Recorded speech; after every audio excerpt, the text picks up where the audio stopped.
বন্ধু বান্ধৱীসকল, আজি মই আপোনালোকৰ মাজলৈ এটা নতুন ৰেচিপি লৈ আহিছোঁ। আশা কৰোঁ ভিডিঅ'টো চাই আপোনালোকে ভাল পাব। আহক তেন্তে ভিডিঅ'টো আৰম্ভ কৰোঁ।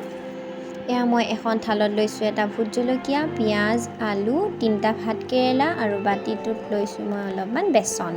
এইখিনি সামগ্ৰী। এতিয়া মই গেছৰ ফ্লেমটো অন কৰি এটা চচ লৈছোঁ। তাতে দিম অলপমান পানী।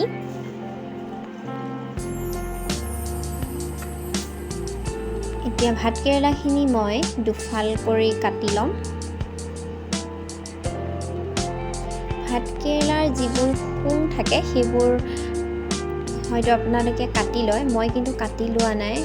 মই ক'ৰবাত শুনিবলৈ পাইছিলোঁ ভাত কেৰেলা শুংটো সৈতে খালে ভাল বোলে, সেইকাৰণে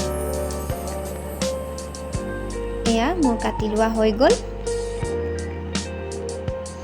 এইখিনি ধুনীয়াকৈ ধুই মই কাটি ল'লোঁ। চাওক, এতিয়া মই চচটোত দি দিছোঁ। এইখিনি মই অলপমান বইল কৰি ল'ম।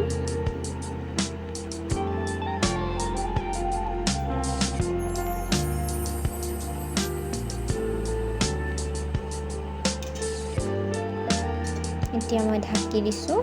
এইখিনি বেছিকৈ সিজিব দিব নালাগে, অলপমান সিজিলেই হ'ব। বেছিকৈ সিজিলে বনাবলৈ অলপ অসুবিধা হয়, গতিকে আধা সিজা কেঁচা তেনেকুৱা হ'লেও হ'ব। আধা সিজা কেঁচা কেঁচা তেনেকুৱা হৈ থাকিলে সুবিধা হয়। এয়া মোৰ উঠাবলৈ হৈ গ'ল। এয়া চাওক, ধুনীয়াকৈ সিজিলে। এতিয়া মই এখন থালত এইখিনি উঠাই দিম। বন্ধু বান্ধৱীসকল, ভিডিঅ'টো ভাল লাগিলে লাইক, কমেণ্ট, শ্বেয়াৰ, ছাবস্ক্ৰাইব কৰিব আৰু কাষতে থকা বেল আইকনটো প্ৰেছ কৰি দিব, যাতে আহিবলগীয়া ভিডিঅ'সমূহৰ ন'টিফিকেশ্যন আপোনালোকে পাই থাকে। আৰু ভিডিঅ'টো স্কিপ নকৰাকৈ শেষৰলৈকে চাব। এইখিনি ভাত কেৰেলা সিজি গ'ল।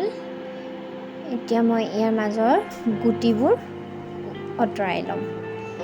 কেনেদৰে আঁতৰাইছোঁ আপোনালোকে মন কৰিব।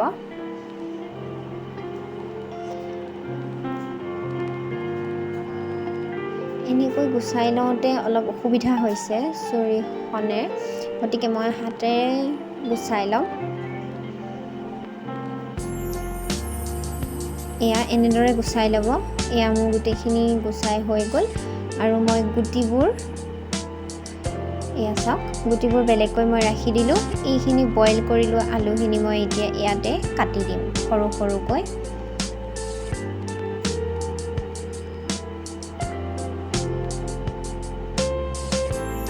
এনেদৰে বইল কৰি ফ্ৰাই কৰিলেও খাব পাৰি। মই বাৰু অলপ বেলেগ পদ্ধতিৰে বনাম, আপোনালোকে চাই থাকিব। পিঁয়াজখিনিও কাটি লৈছোঁ মিহি মিহিকৈ।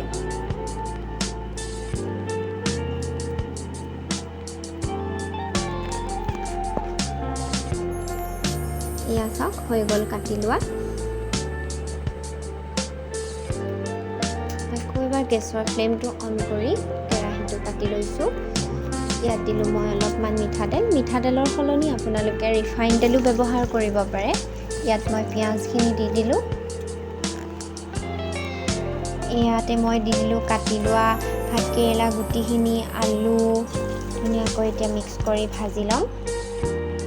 এয়া তেলৰ পৰা অলপ ছাইড কৰি দিছোঁ ভাজিখিনি। ইয়াত দিলোঁ মই হালধিৰ গুড়ি আৰু অকণমান নিমখ। হালধি তেলত দিলে গোন্ধটো নাহে, সেইকাৰণে মই তেলত দি দিছোঁ। এইখিনি বইল হৈয়ে আছিলে, গতিকে ইয়াক বহুত বেছি সময় ফ্ৰাই কৰি ল'ব নালাগে, সহজতে হৈ যাব। বইল কৰি নল'লে আপোনালোকে বহুত বেছি সময় ভাজিব লাগিব। এয়া মই ঢাকোন লগাই দিছোঁ। ভাজি ইতিমধ্যে হৈ গ'ল। এতিয়া মই ভাজিখিনি তেলৰ পৰা উঠাই ল'ম।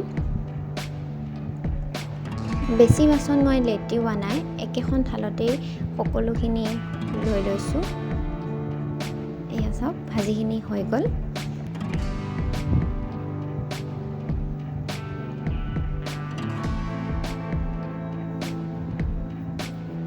এতিয়া মই ভাতকেৰেলাৰ টুকুৰাত ভাজিখিনি দি লৈ বেচন লেটিয়াই ল'ম। এনেদৰে এতিয়া তেলত এপিচকৈ দি দিছোঁ।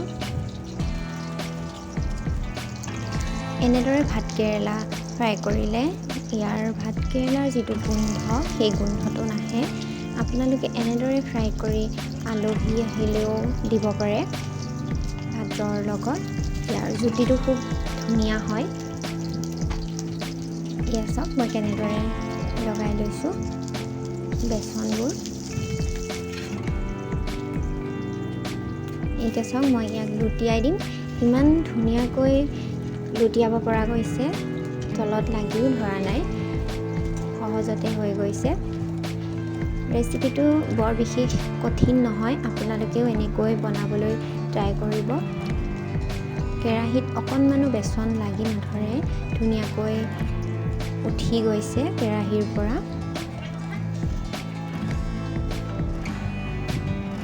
এয়া হৈ গ'ল। মই এখন প্লেটত এতিয়া উঠাই দিম।